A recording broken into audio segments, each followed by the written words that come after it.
C4 ચક્ર. C4 ચક્ર આપણે શા માટે કહીએ છીએ આપણે જોયું કે C4 ચક્ર એટલે પહેલા તો એની અંદરથી આપણે પ્રથમ દિવસ કેટલા કાર્બન યુક્તો મળે 4 કાર્બન યુક્ત. એટલા માટે આપણે C4 ચક્ર કહીએ છીએ અને S અને સ્લેક નામના વૈજ્ઞાનિકે એને શું કર્યું હતું શોધ. એટલા માટે આપણે એને શું કહીએ છીએ S ચક્ર તરીકે પણ ઓળખીએ છીએ. હવે C4 ચક્ર જે વનસ્પતિમાં જોવા મળે એ વનસ્પતિને આપણે શું કહીશું?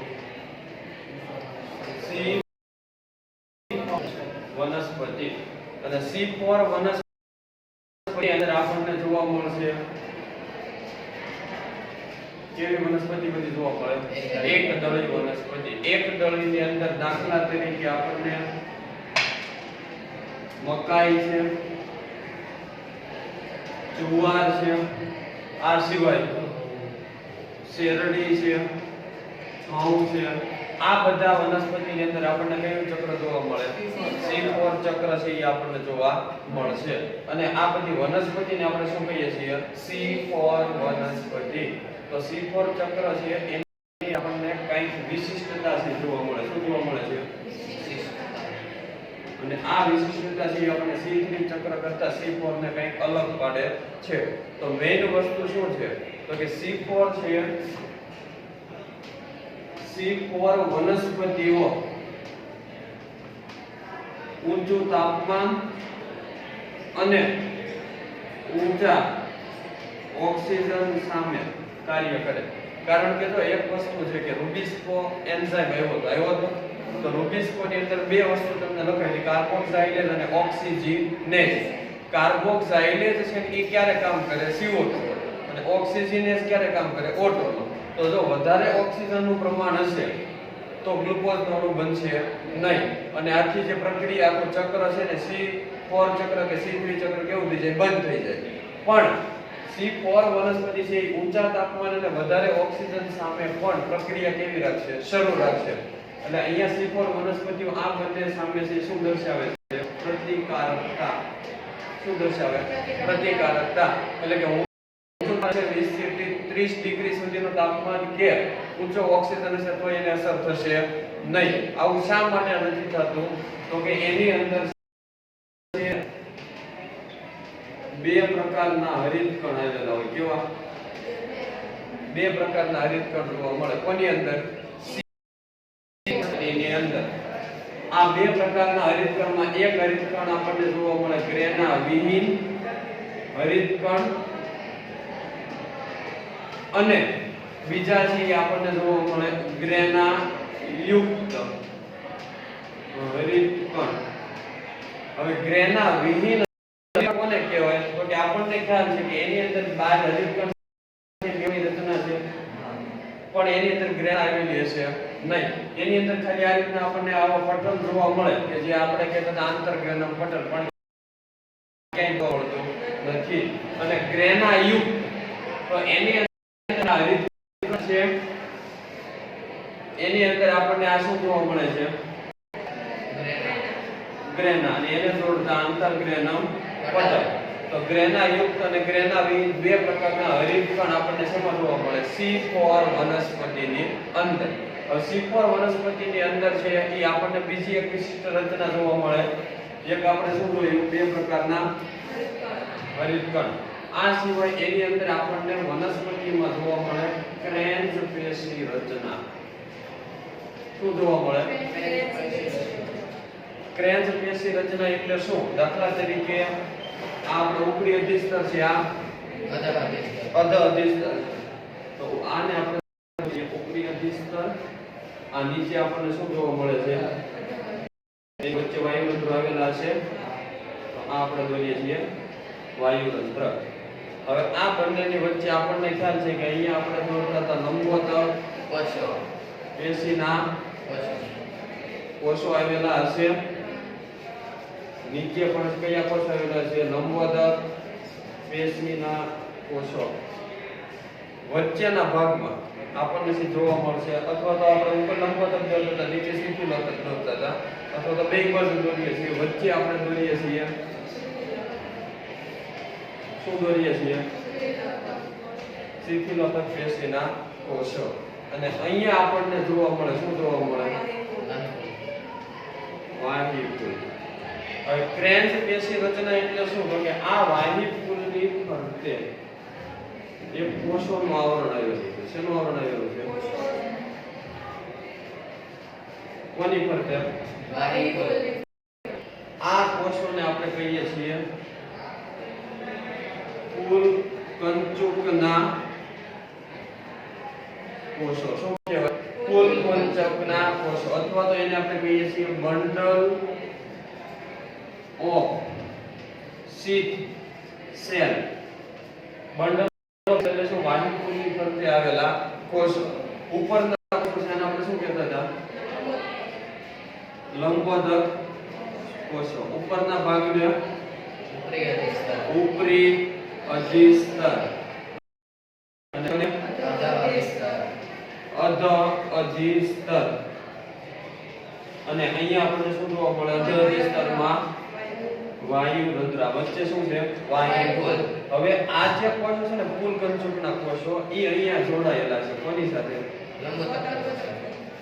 એની સાથે કોણ આવેલું હોય? લંબોદક પેશીના કોષો. એટલે પુલ કંચુકના હવે ખાસ યાદ રાખવાનું છે, પુલ કંચુકના જે કોષો છે ને, આ કેવા છે? ગ્રેના વિહીન. કેવા છે? ગ્રેના વિહીન. અને લંબોદક પેશીના કોષો છે કેવા છે? ગ્રેના યુક્ત. ગ્રેના યુક્ત. અત્યાર સુધીમાં આપણે જે આખું C3 ચક્ર જોયું, આ C3 ચક્ર છે એ શેની અંદર થતું હતું? લંબોદક પેશીના કોષોની અંદર. કારણ કે C3 ચક્રની અંદર આપણે જોયું થાઇલેકોઇડ ની અંદર પ્રકાશ પ્રક્રિયા થતી હતી, અથવા તો હજી આપણે જોઈએ કે પ્રકાશ પ્રક્રિયા પણ શેમાં થાય? આખી આ કોષોમાં. શેમાં? અને આખો જે ભાગ છે ને, આપણે શું કહેતા હતા? મધ્ય પર્ણપેશી. તો હવે તમને ખબર પડી કે ગ્રેના વિહીન એટલે કયા આવશે? કયા આવશે? પુલ કંચુકના કોષો. અને ગ્રેના યુક્ત એટલે શું આવશે? લંબોદક પેશીના કોષો. તો હવે તો આપણને એક પ્રશ્ન બીજો હતો કે તમને મેં અહીંયા કીધું હતું કે C4 વનસ્પતિ ઊંચું તાપમાન અને ઊંચા O2 સામે શું કરે છે? પ્રતિકારકતા આપે. આ તો કઈ રીતે આપે? કારણ કે C4 વનસ્પતિ તો C4 આ C4 ચક્ર છે એ બે કોષો ભેગા થઈને થાય. કેટલા કોષોમાં થાય? બે કોષોમાં. એની અંદર અડધો C4 ચક્ર છે ને, એ આપણને જોવા મળશે લંબોદક પેશીના કોષોમાં, અને અડધું ચક્ર આપણને C4 ચક્ર આપણને પુલ કંચુકના કોષોમાં. તો જો જ્યારે સૂર્યપ્રકાશના આ સીધા કોના સંપર્કમાં આવશે? લંબોદક પેશીના. એટલે જે પ્રક્રિયા થશે અહીંયા ઓક્સિજન દાખલા તરીકે મુક્ત થશે કારણ કે પ્રકાશ પ્રક્રિયા ક્યાં થાય? લંબોદક પેશીના કોષોમાં. અને તાપમાન રહેશે. લંબોદક પેશી જેમ નીચે જેમ તાપમાન કેવું થતું જાય? ઘટતું જાય. હવે નીચેના ભાગમાં અડધી પ્રક્રિયા ક્યાંથી થાય? પુલ કંચુકના કોષ. તો પુલ કંચુકના કોષોમાં ગ્રેના છે નહીં, તો ત્યાં થશે તો ત્યાં ઓક્સિજન મુક્ત થશે નહીં, પ્રમાણ વધશે નહીં વધે. તો આ ઓક્સિજનનું પ્રમાણ નથી વધતું, ગ્રેના નથી, પ્રકાશ પ્રક્રિયા નથી થતી, તો ત્યાં રૂબિસ્કો કોઈ કાંઈ કાર્ય કરી શકશે નહીં. બીજું તો કે રૂબિસ્કો છે વધારે તાપમાનમાં કાર્બન ડાયોક્સાઇડ નું સ્થાપન કરવાની જગ્યાએ શેનું સ્થાપન કરે? ઓક્સિજન. પણ તાપમાન તો આપણને લંબોદક પેશીના કોષોમાં વધારે જોવા મળશે. નીચે આવે તાપમાન કેવું હોય? ઓછું. તો એના લીધે આપણને C4 વનસ્પતિ છે એ આ બંને સામે છે શું આપે છે? પ્રતિકારકતા આપે છે. તો આપણે જોઈએ કે આખું છે એ C4 ચક્ર કેટલા કોષો? તો અહીંયા હું બે કોષો દોરું છું. આ દાખલા તરીકે દોરીએ છીએ આપણે ઉપરનો કોષ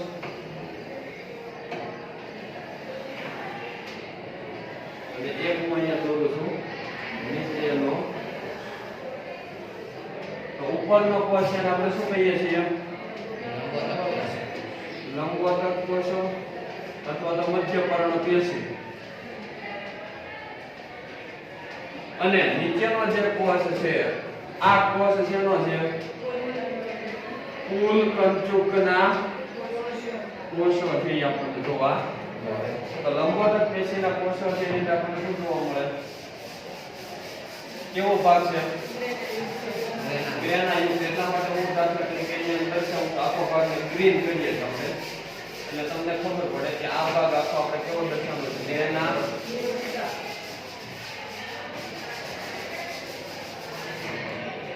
નીચેના ભાગમાં કેવો છે?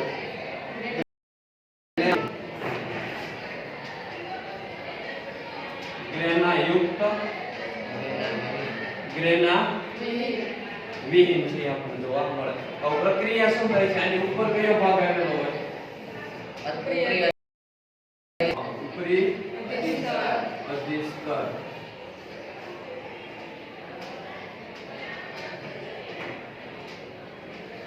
તો ઉપરી અધિસ્તરમાંથી સૂર્યપ્રકાશના કિરણો અથવા તો અહીંયાથી CO2 અંદર આવશે કારણ કે વનસ્પતિ છે CO2 ક્યાં લે? અંદર ખેંચે. આ CO2 છે સૌપ્રથમ કોની સાથે જોડાશે? H2O. શું કોની સાથે જોડાય? H2O. અને CO2 સાથે જોડાય એટલે અહીંયા બનાવશે બાયકાર્બોનેટ. શું બનાવે? બાયકાર્બોનેટ. અને અહીંયા એક H+ મુક્ત થશે. આ પ્રક્રિયા કઈ રીતે થાય? અહીંયા હું લખું છું CO2 H2O. પહેલા એની અંદરથી બનશે H2CO3. શું બને? H2CO3 એટલે કાર્બોનિક એસિડ અને H2CO3 છે એની અંદર H+ સૂત્રો પડશે અને પ્લસ HCO3 આવશે HCO3 માઈનસ. આ અહીંયા જે પ્રક્રિયા થાય આની અંદર ઉત્સેચક આવશે કાર્બોનિક એનહાઇડ્રેટ. કયો ઉત્સેચક આવશે? Carbonic anhydrate. અહીંયા હું લખતો નથી અંદર. અહીંયા ઉત્સેચક આપણને લખી નાખું છું કાર્બોનિક એનહાઇડ્રેટ ઉત્સેચકની હાજરીમાં H2CO3. આ H2CO3 છે એ હવે એક આની પાસે કેટલો કાર્બન છે? એક કાર્બન છે. C કેટલા કાર્બન છે? એક. આ છે એ અહીંયા PEP સાથે જોડાય. કોની સાથે જોડાય? PEP. અને PEP છે ને આની પાસે કેટલા કાર્બન છે? 3 કાર્બન. PEP એટલે થાય ફોસ્ફોઇનોલ પાયરુવેટ. શું થાય? ફોસ્ફોઇનોલ પાયરુવેટ. ફોસ્ફોઇનોલ પાયરુવેટ માં 3 કાર્બન છે. બાયકાર્બોનિક અહીંયા છે આની પાસે કેટલા કાર્બન છે? 1. અને અહીંયા જે ઉત્સેચક આવે ને અહીંયા ઉત્સેચક આવશે PEPCO. પેપ્કો. કયો આવે? પેપ્કો. પેપ્કો એટલે શું? તો કે ફોસ્ફોઇનોલ પાયરુવેટ કાર્બોક્સાઇલેઝ. CO એટલે કાર્બોક્સાઇલેઝ. જે રીતે C3 ચક્રમાં કયો ઉત્સેચક આવતો તો રૂબિસ્કો. અહીંયા કયો આવશે? પેપ્કો. પેપ્કો એટલે શું થાય? ફોસ્ફોઇનોલ પાયરુવેટ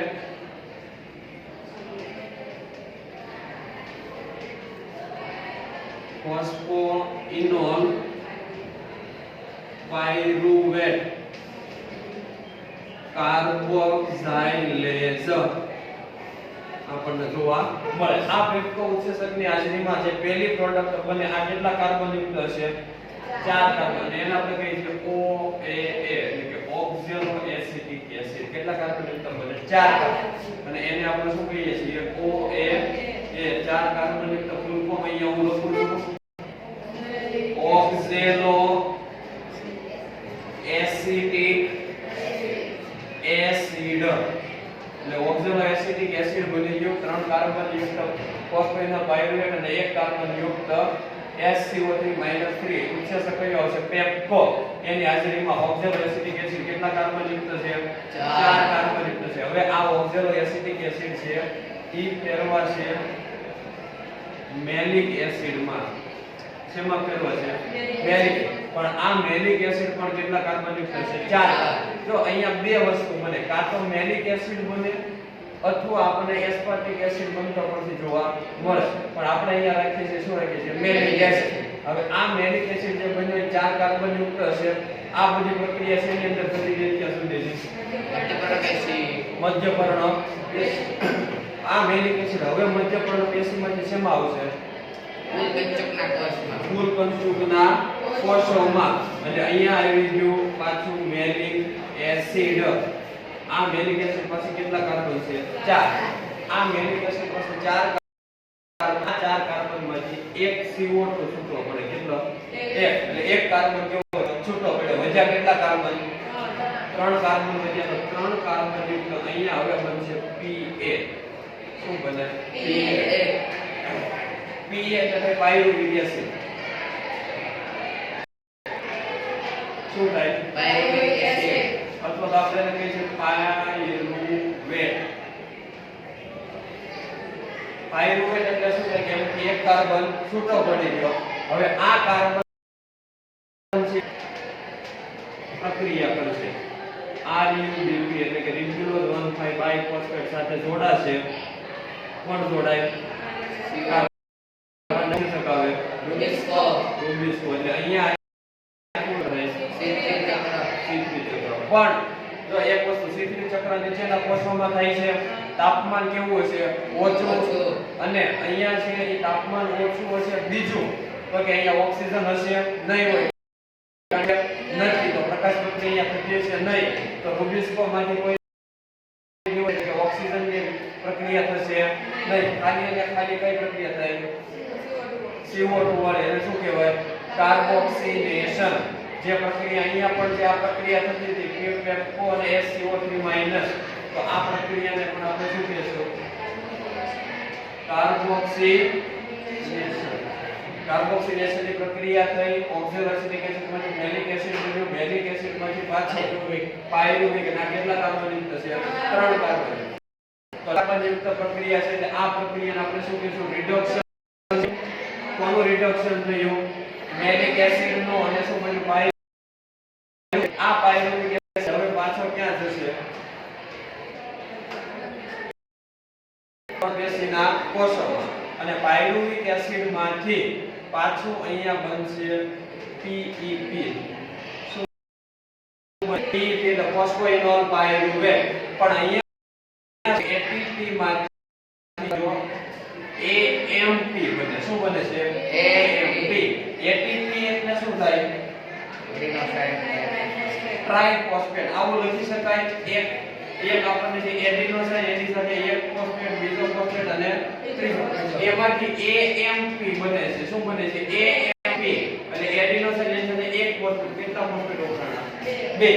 આવું ન લખવું હોય તો આપણે આવું પણ લખી શકાય કે 2ATP. શું લખાય? ADP. D એટલે ડાય. બે ફોસ્ફેટના અણુ વપરાણા.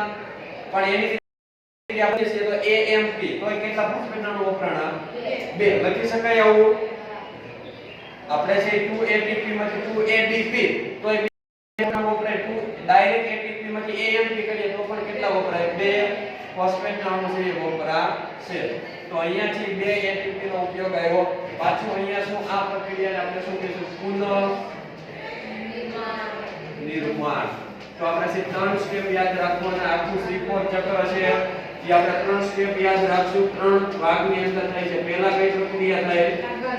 કાર્બોક્સિલેશન. ત્યારબાદ આપણને કઈ પ્રક્રિયા જોવા મળે? રિડક્શન. જોવા મળે શું કહેવાય? પુનર્નિર્માણ. તો 3 સ્ટેપની અંદર આખી પ્રક્રિયા થઈને આ પુનર્નિર્માણ થશે. પાછી અહીંયા શરૂ થઈ જશે પ્રક્રિયા. થઈ જશે. એટલે કે અહીંયા આવી ગયો પાછો PEP. એટલે PEP એટલે શું થાય? ફોસ્ફોઇનોલ પાયરુવેટ. હવે જો અહીંયાથી CO2 માંથી અહીંયા શું બનશે?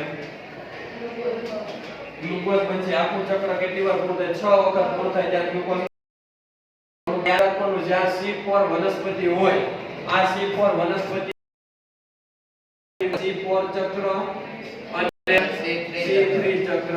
પણ યાદ રાખવાનું કે C3 ચક્ર છે એ હંમેશા હશે ફૂલકંચકમાં. અને C4 ચક્રમાં 2 આવશે. મધ્યપર્ણ અને ફૂલકંચકના કોષો બંનેની અંદર આવશે. અને નીચે શા માટે? તો કે જો ઘણી વનસ્પતિ એવી હોય કે જે વધારે તાપમાનમાં ઉગે છે. તો વધારે તાપમાન હોય એટલે ઓક્સિજન વધારે તાપમાન હોય તો રૂબિસ્કો છે કે અહીંયા CO2 સાથે નહીં જોડાય છે, એની સાથે જોડાય ઓક્સિજન, અને ઓક્સિજન સાથે જોડાય છે તો એ ગ્લુકોઝ બને નહીં. એટલા માટે છે અહીંયા પુરુકંચકના કોષો છે કેવા આપણને જોવા મળે, ગ્રેના વિહીન છે જોવા મળે, જેના લીધે અહીંયા પ્રકાશ પ્રક્રિયા થતો નથી. છેલ્લું આપણે ATP ની ગણતરી કરી લઈએ તો ATP અહીંયા વધારાના 2 ATP વપરાણા, તો ચક્ર 6 વાર પૂરું થાય તો એક ગ્લુકોઝનો અણુ છે એ બનાવવો છે. કેટલો? એક ગ્લુકોઝનો અણુ બનાવવા માટે C4 વનસ્પતિની આપણે વાત કરીએ તો C4 વનસ્પતિમાં કેટલા અણુ જોઈએ? તો આપણને ખ્યાલ છે કે C3 માં કેટલા અણુ જોતા હતા? C3 ચક્રમાં 18 ATP તો જોતા હતા. ઈ આની અંદર કેલ્ક્યુલેશન કરવા પડશે આપણે, કારણ કે અહીંયા નીચે C3 ચક્ર થાય છે. અને C4 માં આપણને જોવા મળ્યા 12 ATP. એટલે ટોટલ આપણે વાત કરીએ તો કેટલા ATP? 30 ATP. આમાં તો કઈ વપરાતા નથી. અને C3 માં કેટલા વપરાણા હતા? 12. તો અહીંયા 12 NADPH આવશે. તો આ કેલ્ક્યુલેશન છે એની અંદર આપણે લખવાની C4 ચક્રમાં, એટલે C4 ચક્રની અંદર ની જરૂર વધારે પડે, કારણ કે અહીંયા છે C4 ની અંદર પેલા અહીંયા 2 ATP વપરાણા 6 વાર થશે એટલે 12 ATP થશે, કારણ કે એક વાર પ્રક્રિયા થાય એટલે એક કાર્બન ડાયોક્સાઇડ એક કાર્બન અણુ મુક્ત થાય, 6 વાર પ્રક્રિયા થાય એટલે 6, અને 6 કાર્બન અણુ મુક્ત થાય ત્યારે અહીંયા C6H12O6 એટલે કે 6 ગ્લુકોઝના અણુ છે, સોરી એક ગ્લુકોઝનો અણુ છે એ બનશે. તો આખું C4 ચક્ર યાદ રહેશે. હેશ સ્લેગ પાથવે, અથવા તો હજી એક નામ તમને લખાઈ દઉં છું કે આને આપણે કહીએ છીએ DCA. શું કહીએ છીએ? DCA, કારણ કે અહીંયા આપણને ડાઈ કાર્બોક્સિલિક ચક્ર તરીકે આપણે એને ઓળખીએ છીએ. જેની ડાઈ કાર્બોક્સિલિક એસિડ ચક્ર એટલે DCA નીટ ની અંદર આવે.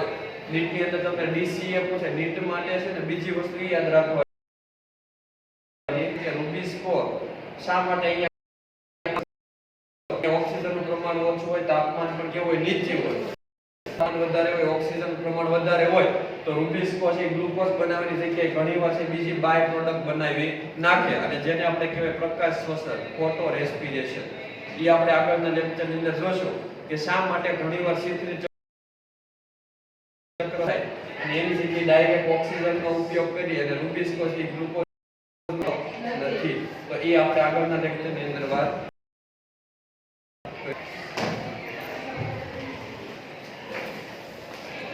Yeah.